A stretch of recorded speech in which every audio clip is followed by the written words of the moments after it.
ଏହି ଭିଡ଼ିଓରେ ଆଜି ଆମେ ଦେଖିବା ନବମ ଶ୍ରେଣୀର NRTS ଏକ୍ଜାମ ପାଇଁ କିଛି ଗଣିତ କ୍ୱେଶ୍ଚନ୍ ଆନ୍ସର ଆଲୋଚନା କରିବା। ତେବେ ପ୍ରଥମ ପ୍ରଶ୍ନ ହେଉଛି 26 ନମ୍ବର। ଏହି ପ୍ରଶ୍ନଟି ହେଉଛି 10 ଜଣ ଶ୍ରମିକ 9 ଦିନରେ ଗୋଟିଏ ଘର ତିଆରି କରନ୍ତି। ଏକାପରି 4ଟି ଘରକୁ 12 ଜଣ ଶ୍ରମିକ କେତେ ଦିନରେ କରିପାରିବେ? 60 ଦିନରେ, ନା 45 ଦିନରେ, ନା 50 ଦିନରେ, ନା 30 ଦିନରେ? ତେବେ ପ୍ରଶ୍ନ କ'ଣ କହିଛି ନା 10 ଜଣ ଶ୍ରମିକ ଅଛନ୍ତି ଆଉ ଗୋଟେ ଘର ତିଆରି କରୁଛନ୍ତି, ସେମାନଙ୍କୁ ଲାଗୁଛି 9 ଦିନ। ତେବେ ପୁଣି ଏଠିରେ ଅଛନ୍ତି 12 ଜଣ ଅଛନ୍ତି। ଯଦି ଆମେ କରିବା କ'ଣ ନା 10 ଜଣ ଥିଲେ ଗୋଟେ ଘର କରିବାକୁ 9 ଦିନ ଲାଗୁଥିଲା। ଯଦି 1 ଜଣ କରିବ, 1 ଜଣ ଯଦି ଘରଟି ତିଆରି କରିବ ତେବେ ତାକୁ ବେଶୀ ଦିନ ଲାଗିବ ନା କମ୍ ଦିନ ଲାଗିବ? ବେଶୀ ଦିନ ଲାଗିବ, ବହୁତ ଦିନ ଲାଗିବ। ତେଣୁ କ'ଣ ହେଇଯିବ ନା 10 ଗୁଣନ 9 ଦିନ ହେଇଯିବ, ମାନେ 90 ଦିନ ହେଇଯିବ। ଯଦି 12 ଜଣ କରିବେ, ତେବେ ଦିନ କମିଯିବ ନା। ତେବେ କ'ଣ ହେଇଯିବ ନା 10 ଗୁଣନ 9 ବିଭକ୍ତ କେତେ ହେଇଯିବ? 12, ଏତିକି ହେଇଯିବ। ହଉ, ଏବେ କ'ଣ କରିବା ନା ଏ ହେଉଛି 12 ଜଣ ଲୋକ ଯଦି କରିବେ ଗୋଟେ ଘରକୁ, ଏତିକି ଦିନ ଲାଗିଲା। 10 ଗୁଣନ 9 ବିଭକ୍ତ 12 ଦିନ। ଯଦି 4ଟି ଘର କରିବେ, ଏଇଟା ହେଉଛି ଗୋଟେ ଘର କରିବା ପାଇଁ ଏତିକି ଦିନ ଲାଗିଲା। ଯଦି 4ଟି ଘର କରିବେ ତେବେ 4 ଗୁଣନ ହେଇଯିବ ନା ଅଧିକ ଦିନ ଲାଗିବ। 4 ଗୁଣନ ହେଇଯିବ। କ'ଣ ହେଇଗଲା ନା ଏବେ କାଟିଦେବା ସିଧା। 4 3 12, ହେଇଗଲା 3 3 9, 10 3 30। ତେବେ କେତେ ଦିନ ଲାଗିଲା? 30 ଦିନ। ବୁଝିଗଲା? କ'ଣ କରିଲେ ନା 10 ଜଣ ଲୋକ 9 ଦିନରେ କରୁଛନ୍ତି, ଜଣେ ଲୋକକୁ 90 ଦିନ ଲାଗିଯିବ। 12 ଜଣ ଲୋକକୁ କମିଯିବ ଦିନ, ହରଣ ହେଇଗଲା 12। ଆଉ 4ଟି ଘର କରିବା ପାଇଁ ଅଧିକ 4 ଦିନ, ମାନେ ଅଧିକ 4 ଗୁଣା ଅଧିକ। ତ ଗୁଣନ କରିଦେଲେ ବାହାରିଗଲା କେତେ? 30। ତେଣୁ ଅପସନ୍ ହେଇଯିବ ଅପସନ୍ ଡି। ତେଣୁ ଅପସନ୍ ଡି 30 ହେଇଯିବ ରାଇଟ୍ ଆନ୍ସର୍।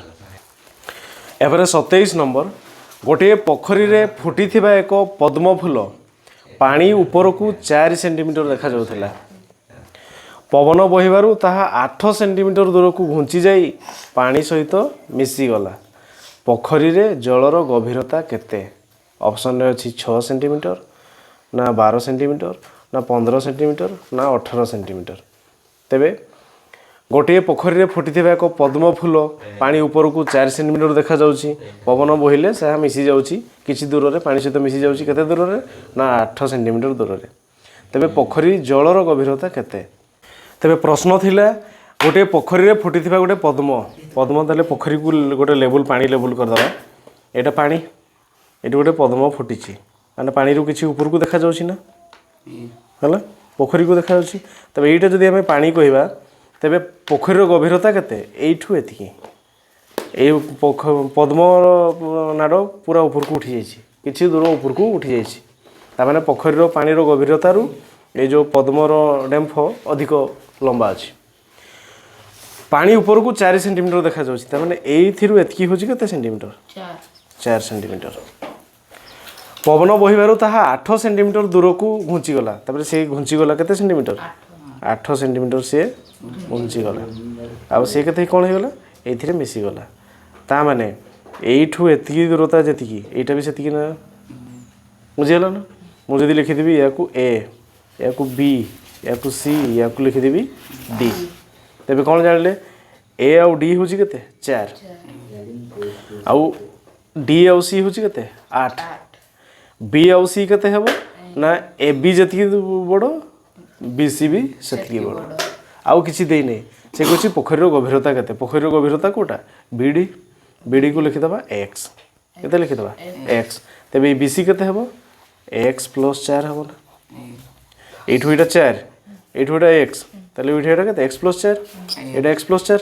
এটা গোটে সমকোণী ত্রিভুজ। দেখ সমকোণী ত্রিভুজ না, এটা হচ্ছে 90 ডিগ্রি। ইয়ে হচ্ছে কর্ণ, ইয়ার স্কোয়ার প্লস ইয়ার স্কোয়ার সমান ইয়ার স্কোয়ার না।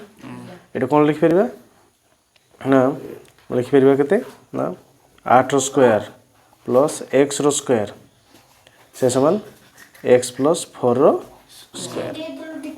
କ'ଣ ହେଇଯିବ? 8 ଟା କେତେ?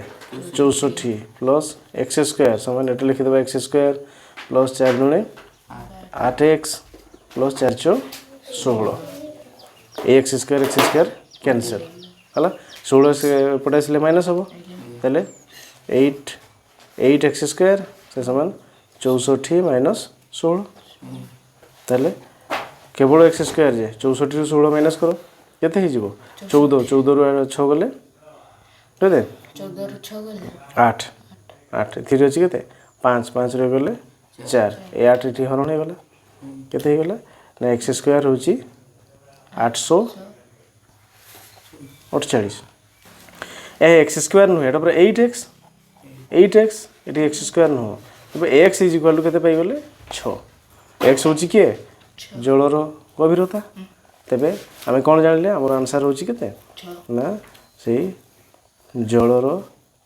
गभीरता होची केते 6 सेंटीमीटर एटा होची आंसर तेबे आमे देखिले पोखरी जलर गभीरता होची 6 सेंटीमीटर तेणु ऑप्शन ए 6 सेंटीमीटर ही जीवो राइट आंसर यहाँ पर 28 नंबर देछि m स्क्वायर माइनस 1/2 और m स्क्वायर प्लस 1/2 पिथागोरीय त्रयी हेबे जदि डैश तेबे कहिछि जदि m होची एक ठू बड़ एवं एक जुग्म संख्या ना m होची एक ठू सानो एवं एक ऋणात्मक संख्या ना m होची एक ठू बड़ एक अजुग्म संख्या ना उपरोक्त समस्त क्षेत्र रे समान जदि m स्क्वायर माइनस 1/2 और m स्क्वायर प्लस 1/2 पिथागोरीय त्रयी हेबे तेबे एथिपई सूत्र होची कोन ना m गोटे अजुग्म संख्या हिथिबो m गोटे अजुग्म संख्या हिथिबो एवं m टा कोन हिथिबो ना एक ठू बड़ हिथिबो तेणु ऑप्शन सी हे जीवो राइट आंसर जदि जदि कहि थांता क्वेश्चन रे कोन ना एदी दे थांता m आउ m/2 रो स्क्वायर माइनस 1 आउ दे थांता m/2 रो स्क्वायर प्लस 1 तबे एई तीनोटी पई कोन हे थांता ना m हे थांता गोटे जुग्म संख्या आउ m टा कोन हे थांता ना दुई ठू बड़ तेबे एई जदि एतकी दे थांता तबे सेटा जुग्म हे थांता एवं दुई ठू बड़ हे थांता किंतु प्रश्न रे अलगा अछि तेणु ऑप्शन सी हे जो हेर राइट आंसर या पर 29 नंबर गोटे समकोणी समद्विबाहु त्रिभुजर क्षेत्रफल 72 वर्ग मीटर हेले यार कर्णर दैर्घ्य निर्णय कर ऑप्शन रे देछि 12 मीटर ना 12√2 मीटर ना 12√3 मीटर ना 6√2 मीटर गोटे समकोणी समद्विबाहु त्रिभुज देछि ताले समकोणी समद्विबाहु त्रिभुज तार बाहु केतरा दुईटा बाहु समान थिबो मनकर ए बाहुटा को ए लिखिबा ए बाहुटा को भी ए लिखिबा तारे भूमि ए उच्चता भी ए कर्ण केते हे जीवो √2a एला होची वर्ग क्षेत्रर कर्ण सूत्र आसीबो पुनी क्षेत्रफल देछि 72 वर्ग मीटर ताले समकोणी त्रिभुजर क्षेत्रफल किए ना हाफ ऑफ भूमि गुणन उच्चता भूमि होची ए उच्चता भी ए क्षेत्रफल केते हे गला ना √2a न कर्ण से ना √2a क्षेत्रफल देछि तार केते 72 वर्ग मीटर ए आ ए जदि गुणन करबे a स्क्वायर ए तळे 2 अछि एपटे गले की हिजबो गुणन हे जिवो ताले a स्क्वायर हे जिवो केते a स्क्वायर हे गला 72 गुणन 2 ताले a केते a होची 72 * 2 जे केते 144 72 * 2 144 लिखि देबा सीधा केते 144 रो रूट ओवर तबे ए केते हे गला ए हे जिवो केते 12 रो स्क्वायर 144 तबे ए पाई गला केते 12 जदि बाहु हे गला केते 12 तबे कहबा कर्ण तबे कर्ण केते पाइछे कर्ण पाइछे √2a ना तेणु ए पाई गले 12 और √2 हे जिवो कर्ण 12 √2 होची option number B option B 12 √2 हे जिवो राइट आंसर या पर 30 नंबर गोटे समांतरिक क्षेत्रर दुईटी सन्निहित बाहु और एक कर्णर दैर्घ्य यथाक्रमे 26 मीटर 28 मीटर एवं 30 मीटर हेले यार क्षेत्रफल निर्णय कर ऑप्शन रे देछि 636 वर्ग मीटर ना 732 वर्ग मीटर ना 578 वर्ग मीटर ना 672 वर्ग मीटर तेबे गोटे समांतरिक क्षेत्रर दुईटी बाहु देछि एवं गोटे कर्ण देछि तेबे तार क्षेत्रफल बाहर करिबा तो गोटे सामांतरिक क्षेत्र अच्छे सामांतरिक क्षेत्र केमती ना तैयारी देवा सामांतरिक क्षेत्र